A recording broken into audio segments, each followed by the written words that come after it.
যখনই আমরা প্রসন্ন হই, কোনো শুভ অনুষ্ঠান থাকে, আমরা সাফল্য লাভ করি, আমরা সবার আগে আপনজনদের মিষ্টিমুখ করাই। আর এটা ভালোই। মিষ্টিমুখ করালে মনও মিষ্টি হয়ে যায়। কিন্তু এই মিষ্টতা শুধুমাত্র মিষ্টির মধ্যে থাকে না, কারণ এই স্বাদ নয়, এই এক অনুভূতি। জিহ্বার স্বাদ গলায় গেলেই শেষ হয়ে যায়, সেখানে অনুভূতির স্বাদ সারা জীবন মনে থেকে যায়। তাই আপনি যখনই আপনজনদের মিষ্টিমুখ করাবেন, শুধু সেই মিষ্টি দিয়ে কেন, যা কিছুক্ষণের জন্যই থাকে, সেই অনুভূতির দ্বারা, সেই মিষ্টি কথার দ্বারা, সেই মিষ্টি ব্যবহারের দ্বারা সবাইকে খুশি করুন। মানুষ সারা জীবন মনে রাখবে, না থাকবে কোনো তিক্ততা, আর না থাকবে কোনো শত্রুতা। দেখবেন এইভাবেই আপনি আরো একটা সুযোগ পেয়ে যাবেন মিষ্টিমুখ করার। রাধা রাধা। মানুষ কতটা শক্তিশালী হয়, তার কতটা সামর্থ্য রয়েছে, সে কতটা প্রতিভাশালী হয়, এটা হয়তো বলার কোনো দরকারই নেই। আজকের দিনে সবাই জানে যে মানুষ কি না করতে পারে। মানুষ চাইলে সব কিছু করতে পারে। মানুষ যদি চায়, মাছের মতো জলে সাঁতার কাটতে পারে। মানুষ যদি চায়, হিমালয়ের মাথা নত করতে পারে। মানুষ যদি চায়, সমুদ্র থেকে মুক্ত সংগ্রহ করতে পারে। মানুষ যদি চায়, তাহলে আকাশের পাখির মতো বিচরণ করতে পারে। মানুষ চাইলে সব কিছু পেতে পারে সে। জ্ঞান, সম্পত্তি, পরিবার, সাফল্য, সবকিছু। যদি কিছু থাকে যেটা সে গ্রহণ করতে চায় না, সেটা হলো তার দোষ, তার ভুল। মানুষ এসব কখনো গ্রহণ করতে চায় না। কিন্তু যেদিন মানুষ তার দোষ বুঝতে পারবে, নিজের ভুল বুঝতে পারবে, সেটা স্বীকার করতে পারবে, আর সেটা ঠিক করার পথে অগ্রসর হবে, তাতে সে সফলও হবে, সেদিন সে প্রকৃত রূপে মানুষ বলে গণ্য হবে। সেদিন সে মুক্তি লাভ করবে। ভুল সবাই করে, দোষ সকলের মধ্যে থাকে। সেটা গ্রহণ করুন, তা সংশোধন করার চেষ্টা করুন। জীবনে এগিয়ে যেতে পারবেন। আর আমার সাথে ভালোবেসে বলুন, রাধা রাধা। এটা দেখতে পাচ্ছেন? আপনি নিশ্চয়ই জানেন এটা কি। এটা বড়ই বিচিত্র এক বস্তু। এটা হলো কয়লা। আমি একে বিচিত্র এই কারণে বলছি, ভেবে দেখুন, যদি এটা গরম হয় আর আপনি এটাকে ধরে ফেলেন, এটা আপনার হাত পুড়িয়ে ফেলবে। আর যদি এটা ঠান্ডা হয় আর আপনি এটা ধরেন, তাহলে এটা আপনার হাতে কালি লাগিয়ে দেবে। অর্থাৎ যে কোনো পরিস্থিতিতেই, যে কোনো রূপেই থাকুক না কেন, গরম হোক অথবা ঠান্ডা, এটা কোনো না কোনোভাবে আপনার ক্ষতি অবশ্যই করবে। এরকমই হয় খারাপ মানুষজন, বদসঙ্গ, ঠিক কয়লার মতো। আপনি যদি কিছু নাও করেন, যাই হয়ে যাক, এরা যদি আপনার কাছে থাকে, তাহলে কোনো না কোনোভাবে জীবনে আপনার কোনো না কোনো ক্ষতি অবশ্যই হবে। তাই নিজের জীবনে সবসময় সঙ্গতের নির্ণয় অত্যন্ত ভেবেচিন্তে করবেন। রাধা রাধা।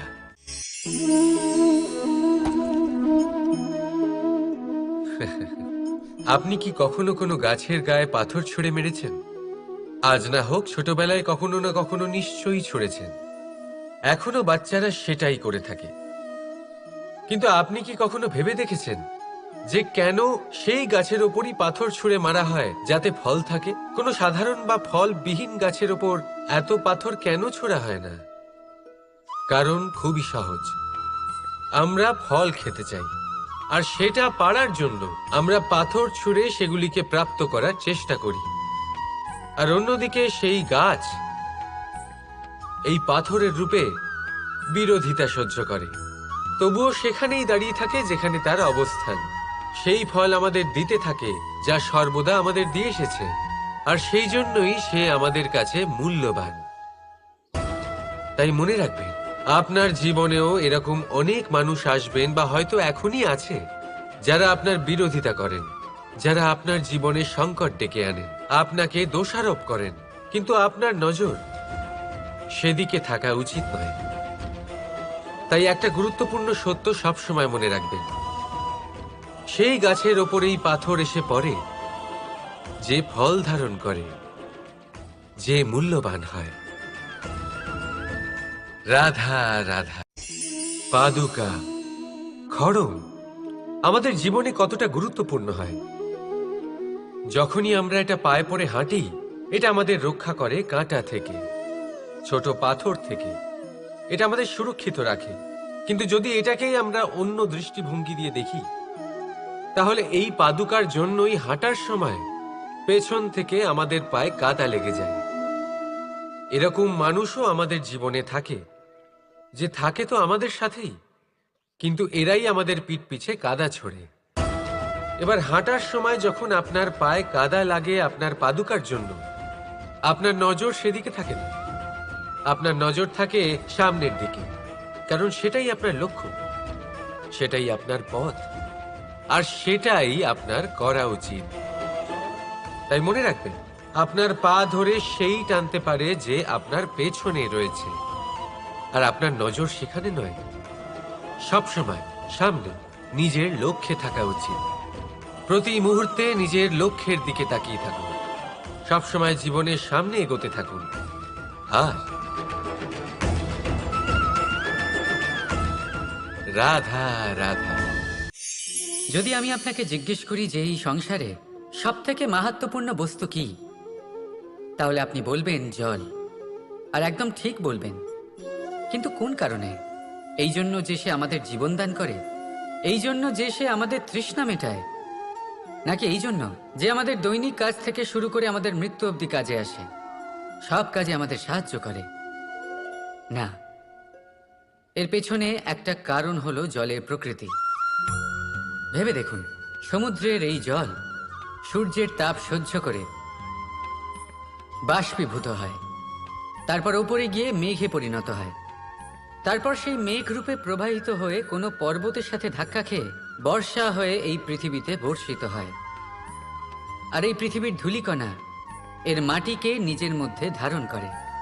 মানুষের দ্বারা, অন্য প্রাণীর দ্বারা যে ময়লা ছড়িয়ে পড়েছে তাকে নিজের মধ্যে ধারণ করে, আর তারপর ফের অগ্রসর হয়ে পড়ে সমুদ্রের দিকে, সমুদ্রে মিশে যায়। কিন্তু তবুও আবার বাষ্পীভূত হওয়ার সময় সেই ময়লাকে সে সেখানেই ফেলে যায়, সেই ময়লাকে নিজের সাথে নিয়ে যায় না। ব্যাস, এটাই জলের প্রকৃতি, যা তাকে মহান করে তোলে। আপনিও আপনার জীবনে আপনার কর্ম করুন, মহান কর্ম করুন, ভালোভাবে করুন, কিন্তু সেই কর্মের সাথে যে অহংকার আসে সেটা নিজের মধ্যে প্রবেশ করতে দেবেন না। তার থেকে ওপরে উঠুন, আপনি নিজেকে জলের মতো হালকা অনুভব করবেন। রাধা রাধা।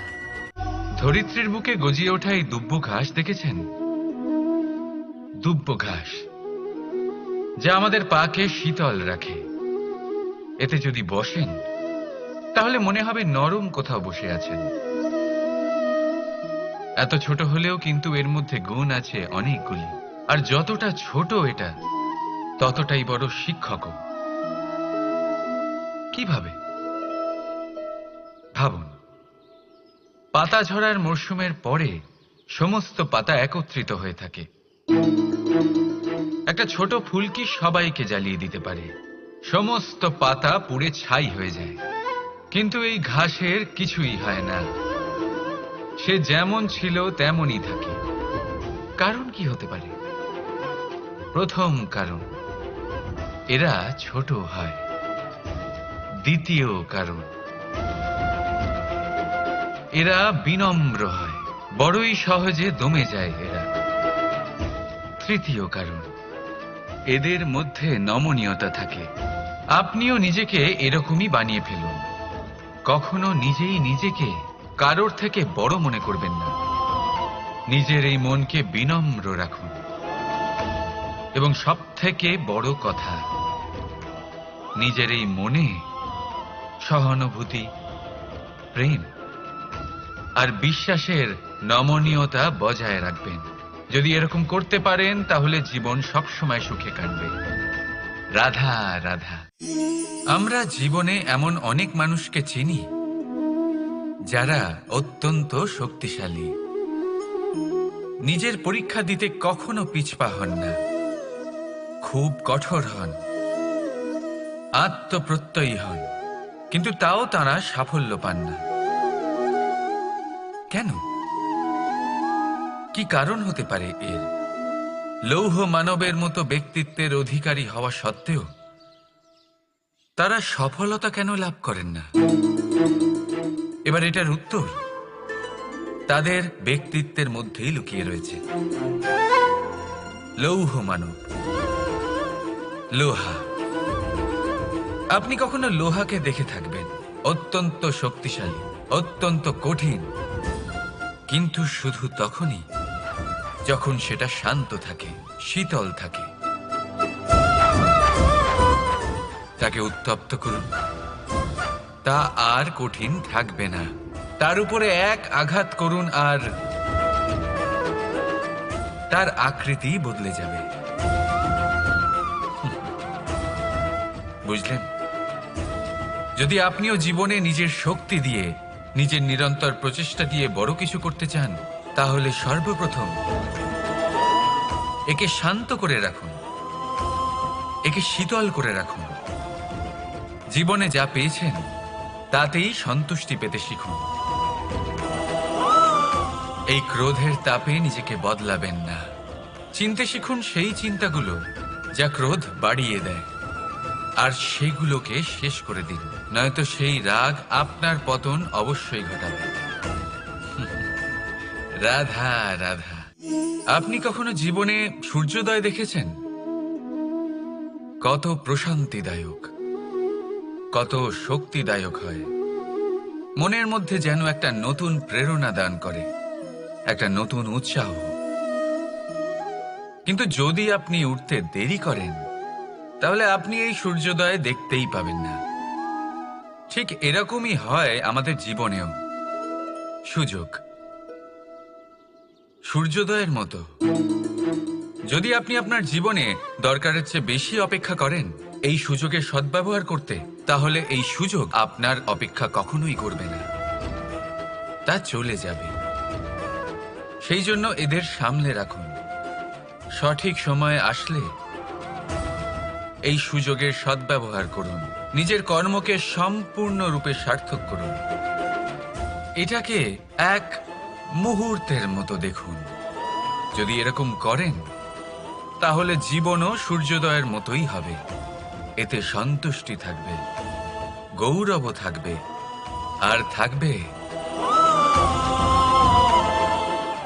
শান্তি। রাধা রাধা। চিন্তা। সবাই বলে চিন্তা করা উচিত নয়, কিন্তু চিন্তা সবাই করে। যিনি বৃদ্ধ ব্যক্তি হন তিনি নিজের অতীতের সাথে বর্তমানের তুলনা করে চিন্তিত থাকেন। একজন যুবক ব্যক্তি ভবিষ্যতের বিষয় চিন্তা করে, নিজের লক্ষ্য কিভাবে পূরণ করা যায় সেই চিন্তায় মগ্ন থাকে। শুধু একজন বালকের চিন্তা। সবাই বলে চিন্তা করা উচিত নয়, কিন্তু চিন্তা সবাই করে। যিনি বৃদ্ধ ব্যক্তি হন তিনি নিজের অতীতের সাথে বর্তমানের তুলনা করে চিন্তিত থাকেন। একজন যুবক ব্যক্তি ভবিষ্যতের বিষয় চিন্তা করে, নিজের লক্ষ্য কিভাবে পূরণ করা যায় সেই চিন্তায় মগ্ন থাকে। শুধু একজন বালকের না তো তার ভবিষ্যতের চিন্তা থাকে আর না অতীতের দুঃখ থাকে। আর এরকম কেন? কারণ সে শুধুমাত্র বর্তমান নিয়ে ভাবে।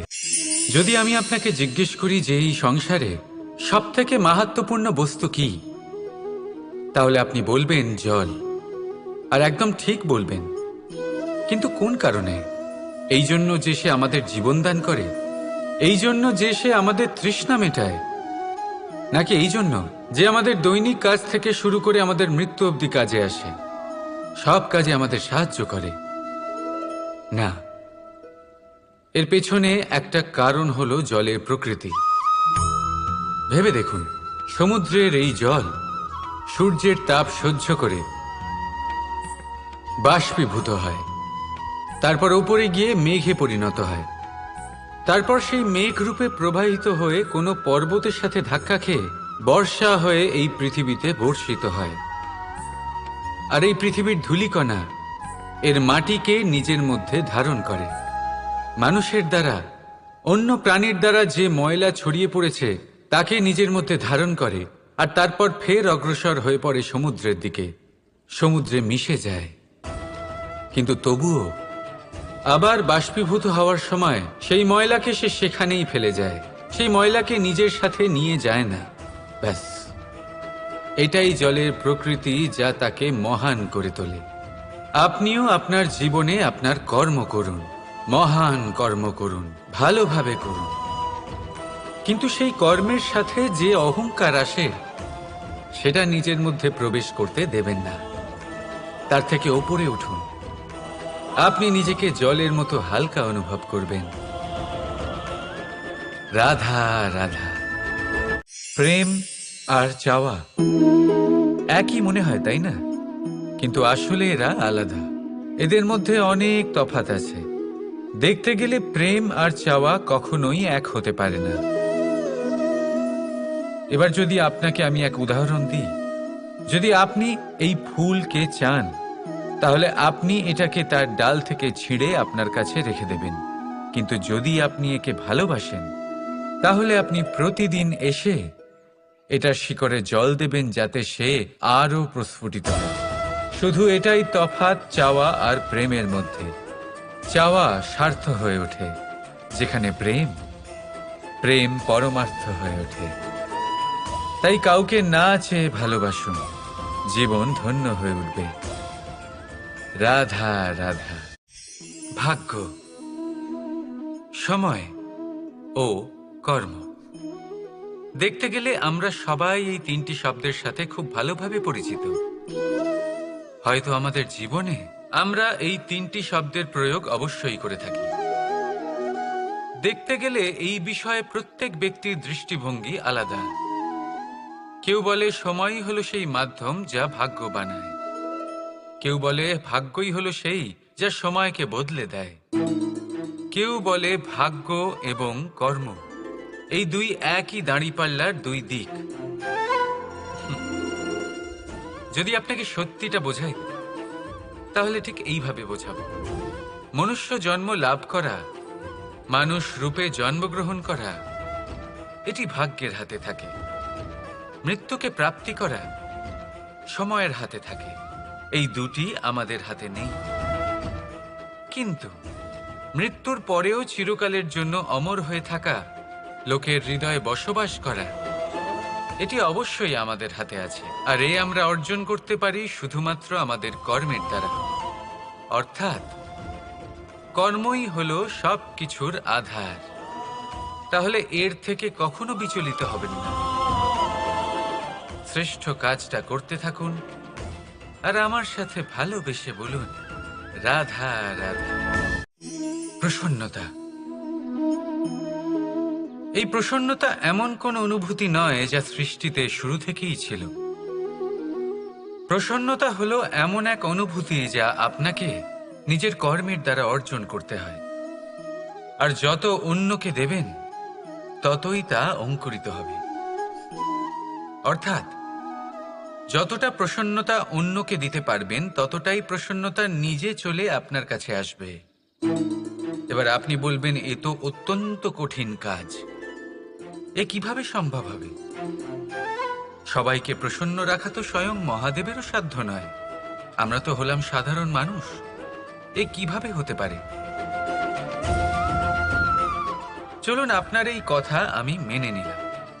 সবাইকে প্রসন্ন রাখা সম্ভব নয়, এটা 100% সত্যি কথা। কিন্তু আমরা চেষ্টা তো করতেই পারি যে প্রসন্নতা না হোক, আমরা যেন কাউকে দুঃখ না দিই।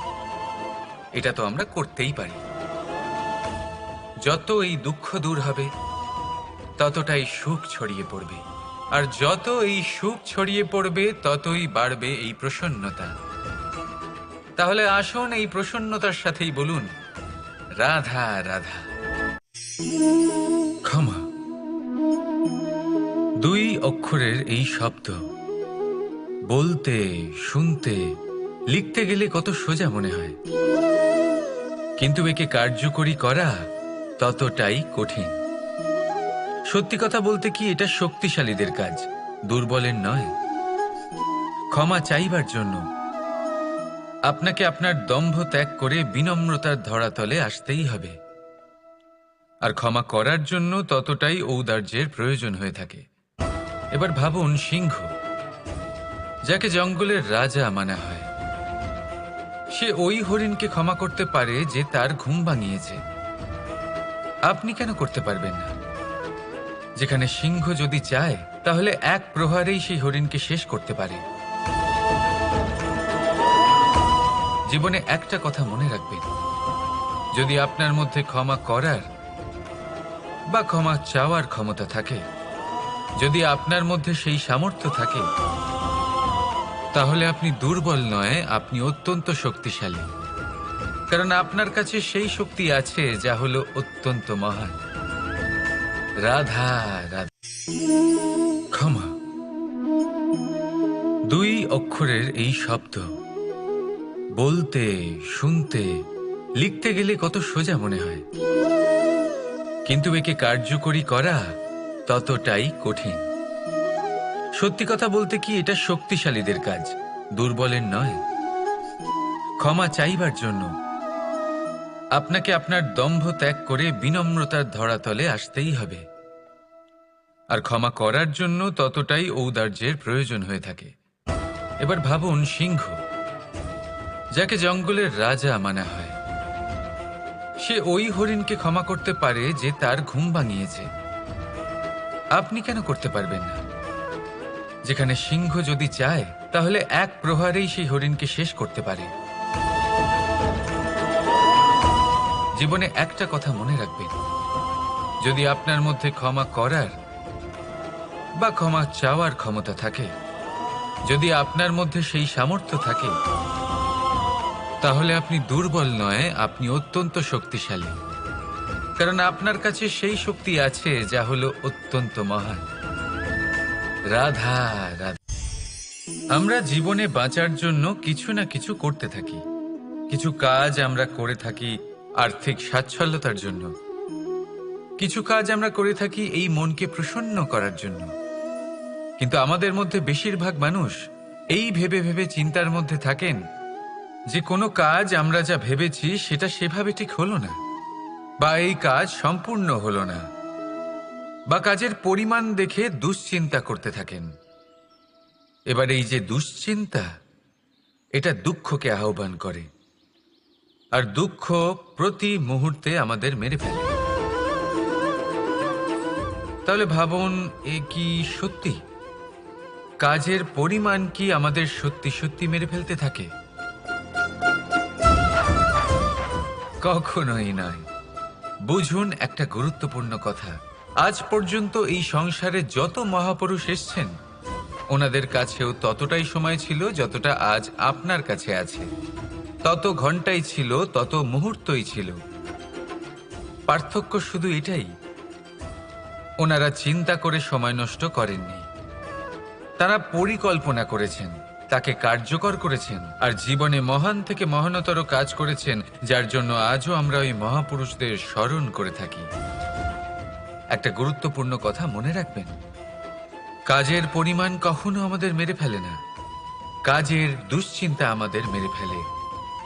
তাই এই চিন্তাকে কোথাও ত্যাগ করুন আর নিরন্তর চেষ্টা করতে থাকুন, পরিকল্পনা করতে থাকুন এবং জীবনে সামনে এগোতে থাকুন। আনন্দই আনন্দ পাবেন। তাহলে একটু আনন্দ বের করে আমার সাথে বলুন, রাধা রাধা।